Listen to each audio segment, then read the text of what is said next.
Aksi demo yang berujung kerusuhan di Pati, Jawa Tengah terus mendapat tanggapan dari sejumlah pihak. Warga Pati menuntut Bupati Sudewo mundur dari jabatannya akibat menaikkan pajak bumi dan bangunan pedesaan perkotaan atau PBB P2 hingga 250%.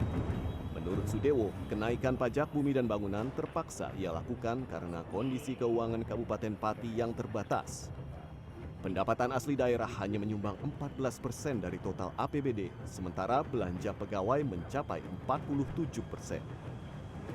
Menanggapi unjuk rasa akibat kenaikan PBB di Pati, Kepala Kantor Komunikasi Kepresidenan atau PCO Hasan Nasbi dalam keterangan pers Kamis siang menyatakan, peristiwa tersebut murni dinamika lokal di daerah dan tidak terkait dengan kebijakan pemerintah pusat. Menurut Hasan, kebijakan pemangkasan anggaran dari pusat berlaku pada 500 kabupaten kota dan seluruh kementerian, lembaga secara menyeluruh dan tidak menyasar satu atau dua daerah saja. Selain itu, pemangkasan anggaran menurut Hasan hanya berkisar 4-5% dari anggaran yang dapat dikelola pemerintah daerah. Nah, kalau mengenai tuduhan bahwa hal-hal yang dilakukan oleh beberapa pemerintah daerah ini terkait dengan kebijakan efisiensi, kami menganggap ini sebuah tanggapan yang prematur. Ya, teman-teman, efisiensi di awal tahun 2025 itu tidak hanya untuk satu kabupaten kota, tidak hanya untuk dua kabupaten kota, tapi untuk 500-an kabupaten kota. Ya kan? Untuk 500-an kabupaten kota.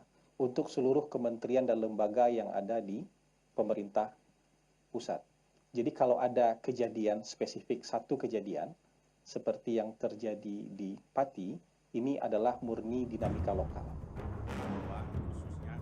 Sementara itu, usai menghadiri acara graduasi sukses beres di Brebes pada Kamis pagi, Gubernur Jawa Tengah Ahmad Lutfi menyatakan agar seluruh kepala daerah di Jawa Tengah untuk lebih teliti dalam menentukan kebijakan perpajakan.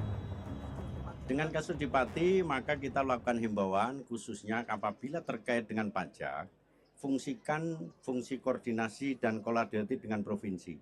Kita sudah perintahkan dari Biro Hukum kita, bahwa perda itu harus diajukan, kemudian kita lakukan asistensi. Asistensinya apa? Satu, dia tidak boleh membebani masyarakat. Kemudian yang kedua, dia harus berdaya guna sesuai kemampuan. Dan yang ketiga, tidak boleh melanggar hukum. Dan yang paling akhir, sosialisasi harus bisa diterima oleh masyarakat.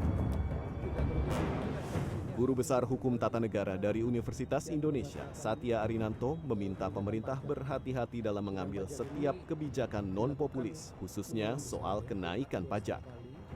Pemerintah harus jeli mencari langkah prosedural yang jelas dan sosialisasi yang baik agar eksekusi kebijakan berjalan baik.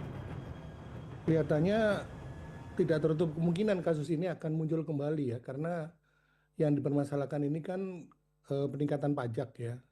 Peningkatan pajak ini dilakukan lumayan besar ya, 2,5 kali, tetapi dianggap tidak ada sosialisasi. Dianggap ya, saya mengatakan dianggap atau dinilai tidak ada sosialisasi, dan fenomena ini bukan hal satu-satunya. Saya lihat di beberapa daerah lain juga ada kecenderungan menaikkan pajak ini ya, seperti di Jombang dan lain-lain itu. Nah, ini harus hati-hati dalam kondisi sekarang ini di mana kita tahu kondisi geopolitik dan perekonomian dunia sedang tidak jelas. Sementara dari pemerintah pusat juga melakukan pemotongan ya terhadap dana transfer daerah. Nah, ini berarti semakin mempersulit ruang gerak dari daerah-daerah untuk melakukan ekspansi untuk melakukan pembangunan. Nah, dari ini maka mereka mencoba mencari ruang-ruang di mana mereka bisa mencari pengganti lah begitu dana.